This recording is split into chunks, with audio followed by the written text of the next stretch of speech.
Hey, what's up guys? Welcome back to the channel. I wanted to do my own little intro. I usually do a typical intro, but if you have an N55 engine, so that is your i6 single turbo, it's probably the exact same thing for the N54 as well, which is the twin turbo variant, the previous engine for this vehicle. There is a hack on how you could save thousands of dollars by not taking your car to the mechanic or especially the dealer, and having them do the job. Obviously, if you're handy enough, you could do this job yourself, but there is a hack because the funny thing is the alternator is actually very accessible. It's right on top. It's fairly easy to unbolt, but it is extremely difficult to remove because of how it's located and everything else around it. And if you're gonna take it to a shop, they're probably gonna do it the proper way, which does require, unbolting the intake manifold, the oil filter housing, a coolant hose. So you're basically gonna be paying for all that labor, all those extras, gaskets and seals that you're gonna have to replace when you do remove these things. I'm gonna show you a hack here. Now, the whole video is me going through the whole process, but if you want to kind of skip to the hack, I believe it's a 25, just start watching it around 25 minutes. I will tell you, you're gonna have to cut some things off. Okay, that is not for everyone. So that's it. Hope you enjoy the video. Hit like, hit subscribe. Again, add any extra notes, maybe like, hey, you could have done this or you could have done that, and then somebody hopefully will read it, and you'll save them some time and money too. So again, enjoy, and I'll see you guys in the next video. Bye. What's up everybody, welcome back to the channel. My name is Roman, and today I'm going to show you how to replace an alternator on an E70 X5 with the N55 engine. Probably the exact same process with the N54 engine. I actually saw the procedure on the N52, which is just an inline 6 engine. It's pretty similar, except the N55 has some more things that are in the way.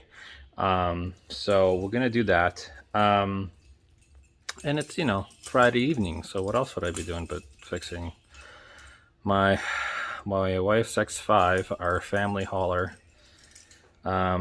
This thing is it's super solid for a long time, and then a bunch of things go off for some reason. They come in just multiple things at once. I don't know what it is with this car. I love this car, it's a great car. And we're probably gonna get another one here soon, but I had a ripped CV boot last week. Went to get that, take that in to get that replaced, and long story short, had to replace the axle. Then we had lunch with some friends of ours. They're driving behind us. It's like, oh, I'm sure you know, but your tires are cording in the middle. I'm like, no, I did not know that. So there's $1,500 later. I do have to say, we got some very beefy Continental Extreme DWSs. I am hoping they will last longer than the Falcon. I think they're F10 510s or something like that. So I'm blasting in the background. So, but let me show you basically what's going on. So we got a low voltage or slow charging warning on the dash a few weeks ago. It went away. We're like, okay, maybe it's a fluke. Who knows? Car's got 156,000 miles on it. So came back, literally got tires on it yesterday, brand new tires. My wife takes it to go pick up our daughter, got the warning light again, and now the interior fan just has a complete mind of its own. And I know these cars, just so you know, they do some really wonky things when the battery starts getting low. And the battery is definitely getting low. It doesn't seem like it's getting charged at all. So you kind of have two or three things that could be wrong.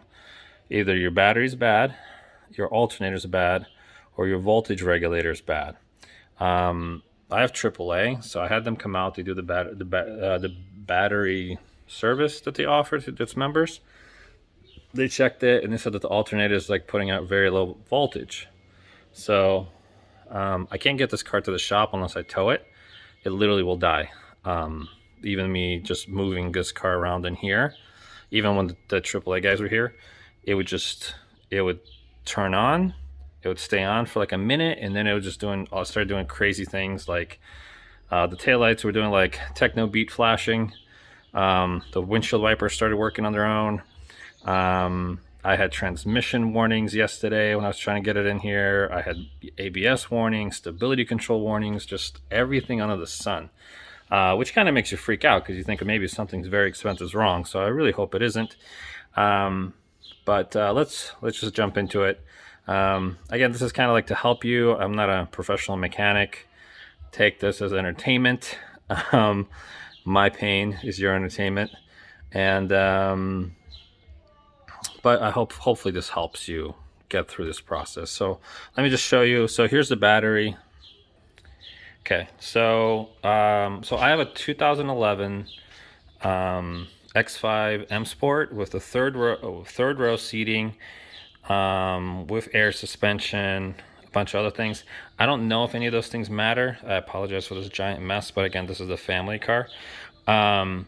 So your battery's in the back, right? Basically, there's a panel that sits just like this. You pull this up, it fully comes out. It's not really attached to anything. And then you have this panel right here, kind of for storage and some tools. And there's a couple of bolts. So they're just these little guys right here. Yep, there's so 1, 2, 3, and then there's 2 down here in this tray. And then here's your battery. Okay guys, this is what you need to do to disconnect your battery. You have a couple of these tabs right here that basically keep the everything covered. There's also this one. You don't need to open that one. So here's what you do. You don't need this one. You need this one right here. That's a 10 mil. So you want to loosen it. You don't have to fully take it off. Okay, once it's loose, you should be able to kind of like wiggle it. So mine's already disconnected, sorry guys. So there's another part here. This bracket right here has a little notch. I'll try to show you guys right there. Okay, and basically you need a long screwdriver or just something to pry this up. But basically, I apologize, it's not focusing. Let's see. Okay, so what you're gonna do, just go in here and pull this up, and that will release it from here. Do the exact same thing here, and then you're gonna be able to wiggle this off and pull this up. Now there's not a whole lot of room here with this bracket, so what you need to do is basically get something between here and that terminal. I just recommend using just like a, like any shop towel, something obviously that's not wet or greasy. Just put it in there so these two can't make contact. Okay, so here in 1 second I'm going to do that. So just like that, nice and simple, nothing complicated. Again, you just don't want it making contact while you're disconnecting your alternator. All right, so let's go to the front. I'll show you some of the first steps you need to do. Okay, so for once I'm able to actually get this light bulb to actually give me some help. So this car's been going through a lot of repairs. We had a coolant hose rupture, I don't know, 2 weeks ago. This is why the engine bay kind of looks like it's all spotted. While I'm in here today, I'm actually going to try to clean this up. But as you can see, it looks really messy. Or maybe for you this isn't messy, but normally I try to keep everything really clean. So first thing, again, this is the N55 engine. You're going to take this guy off. Very simple, just put the here, I'll show you, I guess. Okay, so mine's already broken, but basically you just push this in and then wiggle this off. Okay, I'm gonna take the engine cover off. Now the thing with these engine covers, it has like these little grommets that sit in right in here. Try not to lose them. They tend to pull out sometimes. So I just like pull it out carefully. Again, so these guys right here, these like to come out. Make sure they stay where they stay. Okay, so actually, one second. Okay, so what you guys want to do is now take off the air box. Your alternator is sitting right here. So here's your oil filter housing, and here's the alternator right below it. And then, so this is in the way. Your charge pipe is going to be probably in the way, and there's some other things. So let's remove this. So basically just loosen out this clamp right here that holds the air box in place.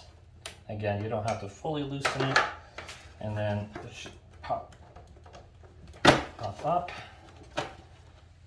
There is a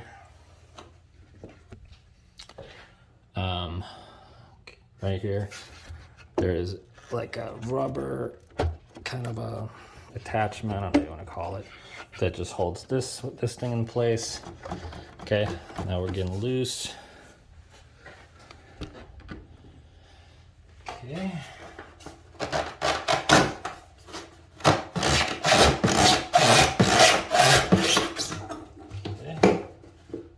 Forgot there's one more.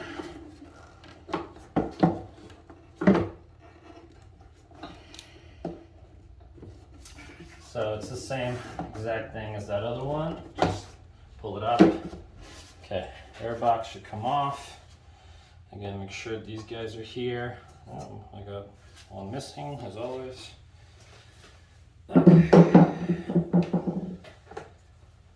Okay, so let's remove this hose right here. It's just an air hose. What you want to do is squeeze this connector here and wiggle it like that. It's got a little clamp here, and it's the same exact, sorry, this is, lighting is so difficult in here. So same connector on both sides. Again, just squeeze it. It's always hard to do with one hand, of course. Okay. And then you got one more attaching kind of in the middle of it. That's going to be fun to remove.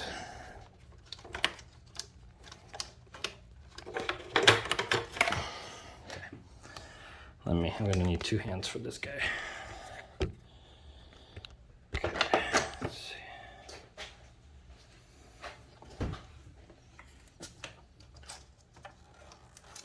There we go.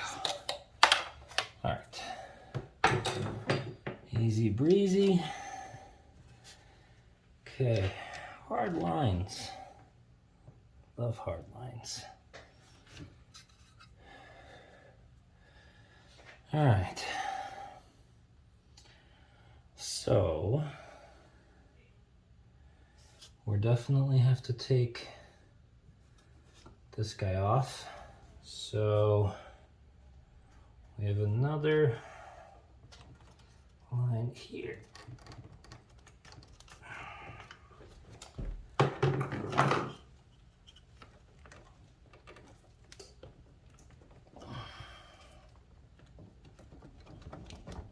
There we go. Can I move this far enough out of the way? Probably not.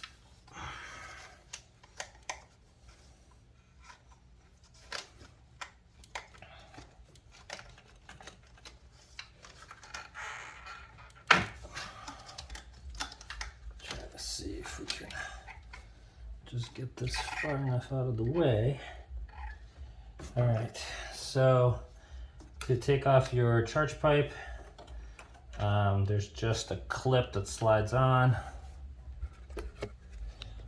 as you can kind of see right here. Don't need to take it all the way off, just enough to unclip it like so, and then you just push it down. Let's see here. I think I'm going to undo this one as well.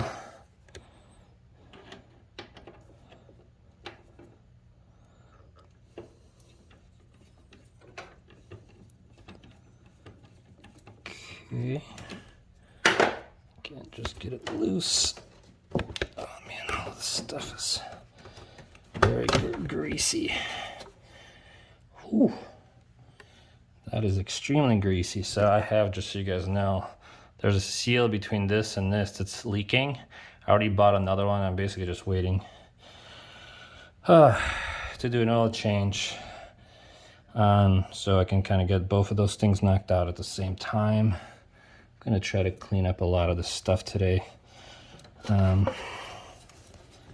So this, oh, okay, was that not? I feel like that is as far as it needs to go. There we go. Okay. So the idea here is I'm not trying to take everything out. I'm just trying to move it out of the way. Light them enough so I could show them to you guys. Okay, this one, and basically that one. It's kind of hard to see because that pipe is directly in front of it. Sorry for all the movement, but we're gonna try. So basically we need to take this one off, that one, and the one kind of like it's right through in there. But first we need to take the belt off to do that. And to take the belt off, we're gonna have to do a couple of extra things. So this strut bar needs to come off. That's pretty easy to do. Make sure you take, so hard, sorry guys, it's so hard to do good lighting in here.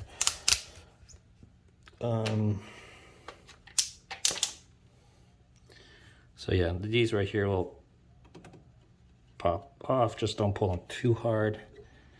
There we go. Kind of spin them when you're pulling it. Okay, so that will loosen it. That looks like a 13. Yep, 13.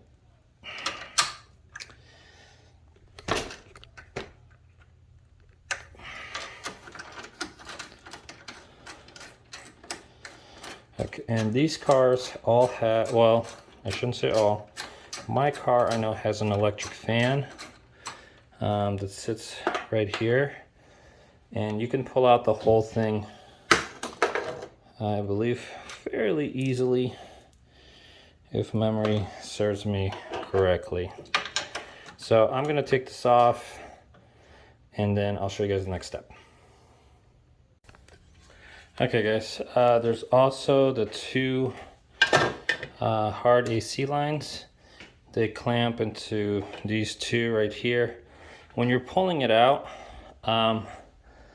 what I found is, so this is one of the AC lines, so once you disconnect it, it's becomes a bit more movable, and this line is the coolant return line, I believe. So this one doesn't move very much. So what you can do, it's a little finicky because these little brackets keep trying to catch back onto the lines, but basically this will give you enough room.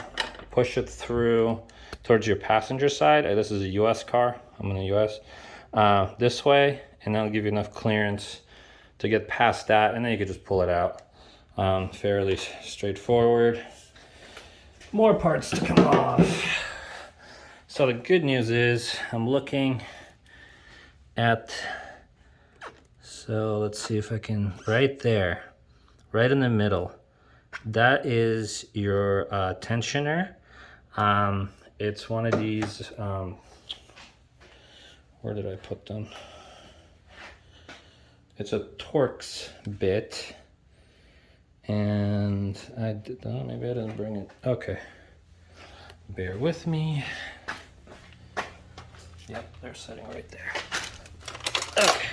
So you need these guys right here. If you work on a BMW, you will need a set of these. Just barely enough room to get my tools in there. So T60. All right, boys and girls, welcome back. So I was able to take the belt off. As you can barely see, it's right there. Looks like something's dripping on it too. I think it's this stupid oil cooler seal. That's got to get done soon here. So you'll need, I don't know how much of it you can actually see, but you'll need a very, kind of like a short extension to get in there. I was able to do it with the fan.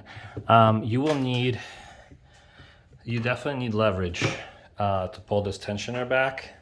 So this is my this is what I use actually for my wheels. It's like an extendable wrench. So you'll definitely need it. I tried it with a shorter one. There's just no way. It's very tight in there, first of all, and this made it significantly easier. Also keep in mind, you're gonna have to do this again when you put the belt back on. So if you barely got it off, it's gonna be harder to put it back on. It's always harder to put it back. So that being said, I have to take this off, take this off. Again, those two on the bottom. I'm trying to figure out, so here's the new one. There is a cover over this, and I can't really figure, and obviously this one didn't come with one. I'm trying to figure out how it's attached, because I have to basically take this bolt off to get the power wire off. So I am gonna play around with it and let you guys know what to do. It doesn't feel like it has a clip or anything, so it might just be sitting just on top. So maybe if I can get a pig tool or a screwdriver under it and just push it up, it'll come off. So yeah, stay tuned here for the next step. Unfortunately, I can't really film this, or it wouldn't be really, I don't think, any of real value to you guys, but these are 13s. They're all 13s. There's also, I'm not sure if I need to remove this bracket or not, but as you guys can tell, sorry, I need a garage. That's really what I need. So there's a bracket here. It looks like it's just being held on by one bolt down here, but it's kind of sitting, so you can see this red wire. So this is where, like I mentioned, there's like that little cap that's sitting, I don't know if I can, yeah, right here. That's sitting over it. So it's jiggly. Oh, there we go.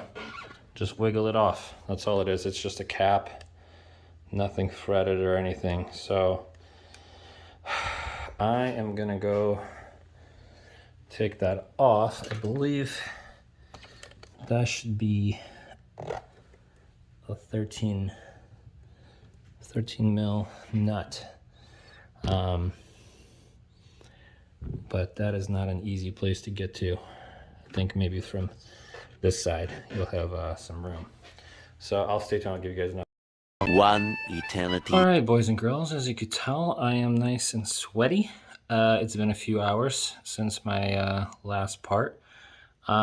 This is definitely one of those parts that you want to kick German engineers in the ass for, because this is not designed to come out without removing. Basically, you're gonna have to unhook your coolant hoses. You're gonna have to remove your oil housing, which to remove that, you have to remove your, or at least move your intake manifold. which all means like this is going to be a giant mess. You're going to need other gaskets and all this other crap. This is not a fun job. So the 4 bolts come out fairly easy. One of the bolts actually holds the bracket I mentioned before, that is blocking a little bit the connector for the power wire. Once you remove it, you can easily just put a 13 mil wrench on it, and it comes off pretty easy.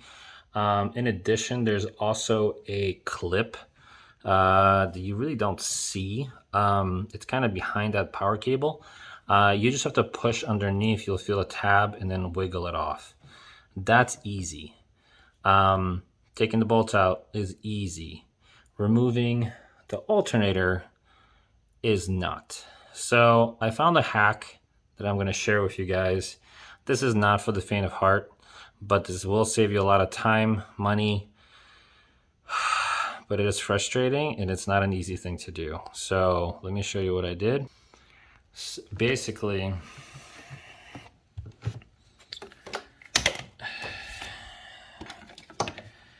so this is one of the mounts for your airbox. This portion right here is insignificant. Obviously you don't want to cut into your intake manifold, but there's a lot of extra plastic here. Here's the thing. You need something to cut this with. It is not an easy thing to cut with your Dremel because of the angles in here. It's just not easy to get in here. So honestly, like some kind of a small saw might be your best thing.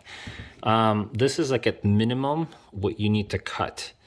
Again, this is not for the faint of heart, but I've removed my intake manifold before twice already because I had to replace the starter at some point, and then I had to replace something else that's, the fuel pump, which is right under there. So you have to remove it. So I've already replaced these gaskets twice. I don't want to do it for the 3rd time. This thing honestly is not that big of a deal. Unfortunately, to remove this, there's a bolt that's under here, and it's extremely difficult to access without removing this. I know there's some hacks people have done, I guess, but it's just one of those, again, stupid things. There's 3 bolts to hold this on, and one of them's under the intake manifold. Like, just come on, like, get a little bit better. All that had to be done is just moved over a little bit. Like you can literally see half the bolt. So, but basically, once you cut this and you unbolt it, you basically do this. You'll figure it out, but you kind of have to pivot it, and then sort of pull it back up. So you pivot it this way, like towards your firewall. But the main issue, right, is basically what you're trying to do. So here's where it mounts on the bottom, right here. These ridges, this ridge specifically, is what's in your way. So it basically just wants to stay in this groove. The back part, so you're basically gonna like lift up this back part and then pull it forward, kind of upwards this way. It is not fun. It is a pain in the ass. It took me forever. I'm honestly at the point where I was like, shoot, am I not gonna get this done today? But I got it out. One other thing I did as well is I removed this panel right here. I'm gonna try to put it in with this panel, and I'll let you guys know if it goes in. But this part right here, this is where that clip goes. This does kind of get in the way. So I'm gonna try it with it on the way back in, because I took it off before I cut off more. So hopefully maybe I have now enough wiggle room to get this in without taking it off. But honestly, it's just a couple of bolts. I think they were either like 10 or 11 mil. Very easy to come off, very little torque on them. So that's it. I'm glad I didn't film the rest of this, because I'm sure glad I didn't fill up to this point, because honestly I think my phone would have died. Here's the original one. So this has 156,000 miles on it. Very honestly still spins really good. no movement around. I have seen tools that, so you can, you know, unbolt this, but I believe it's pressed on. So you need a tool to pull this off. That will give you a little bit more clearance, but I don't really think, like, I didn't have as much issue here as I did basically just clearing the bottom one, this one specifically, this side, getting this out of that bracket to clear. And I didn't care too much about this one because this one's just gonna be a core return. But yeah, I'm gonna put this back in and I'm gonna give you guys an update. Hopefully this goes in a lot easier than it came out. But this is probably your $1 million tip. And that's great. Now we're losing light. Oh, you know what, the bottom's loose.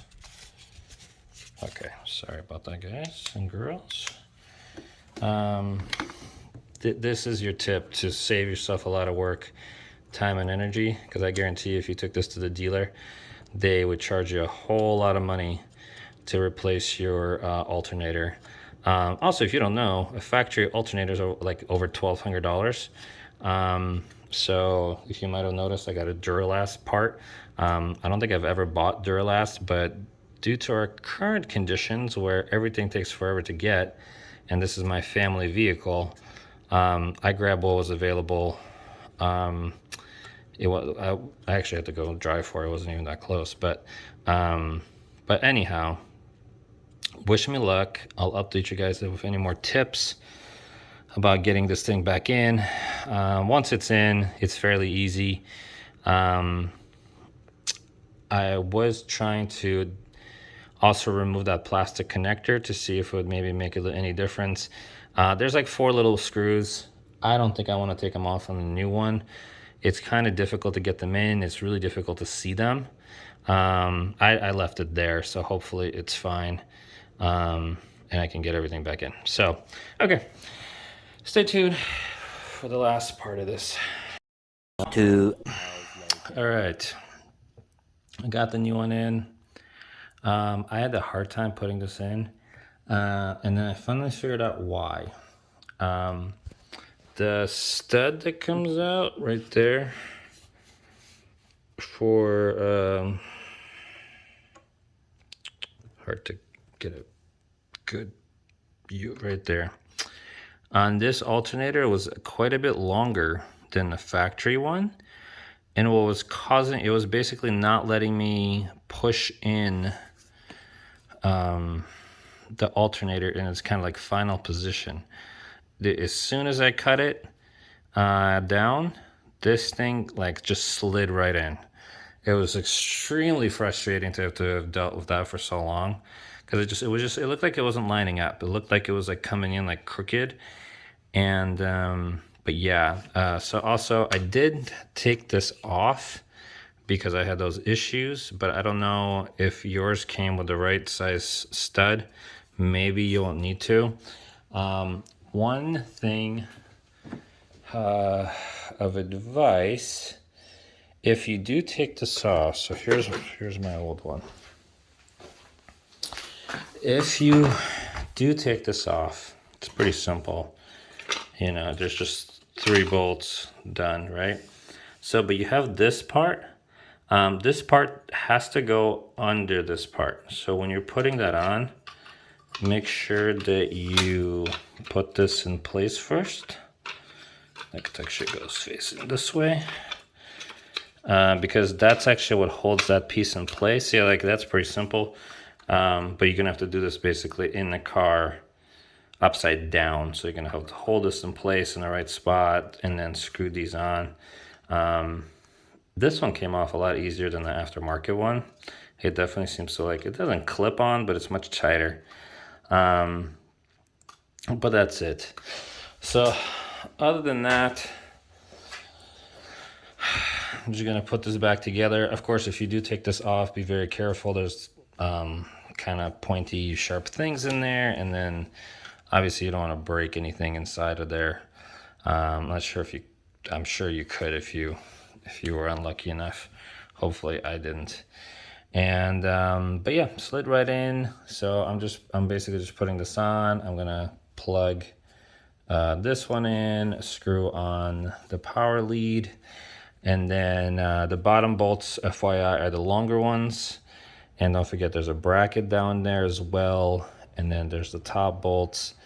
After that, it's just putting everything back together in the opposite order of taking it apart. So I hope this maybe gave you guys a little bit of help. This has been extremely fun. I think it's like 10:30 now, and I came down here at like 6 or 5. So I am definitely getting tired. Almost gave up on this thing. But hope you guys liked it. Subscribe, like, make a comment, point out if I did something stupid. And hopefully this helps someone. All right. Enjoy, guys. I'll see you in the next one.